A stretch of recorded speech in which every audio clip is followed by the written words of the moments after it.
ლესგოვიჩი, ბუჭოვიჩი, კირპიჩა, ტარასა და სხვები შინაგან საქმეთა სამინისტრომ ეგრეთ წოდებულ ქურდულ სამყაროსთან კავშირში მყოფი 29 პირი დააკავა. სამს ბრალი დაუსწრებლად წარედგინება, მათ შორის კი ერთ-ერთი ეგრეთ წოდებული კანონიერი ქურდი ბესიკ ჯაფარიძეა.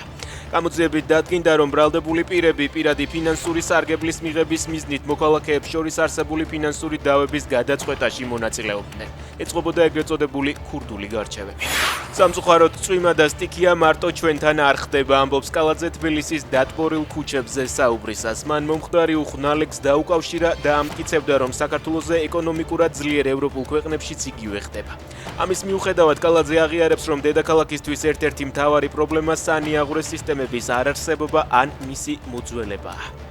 წვიმამ თბილისის გარდა პრობლემები რეგიონებშიც შექმნა. უხინალექის შედეგად დედოფლის წყაროს მუნიციპალიტეტში რამდენიმე საცხოვრებელი სახლის ეზო და სარდაფი დაიტბორა. უამინდობის შედეგად დაზიანებულია ელექტროგადამცემი ხაზებიც. ადგილობრივი მედიის ინფორმაციით საგარეჯოს ნაწილს ელექტროენერგია თითქმის 12 საათია არ მიეწოდება. წარუკიანის სახლიდან ერევნის ზოოპარკში გადაყვანილი ერთ-ერთი ლომი მოკვდა. ლომი დროებით დააძინეს, თუმცა ზოოპარკში მან გაღვიძება ვეღარ მოახერხა. მომხდარი ცხოველის ხანდაზმულობასა და მის თანმდევ დაავადებებს დაუკავშირეს.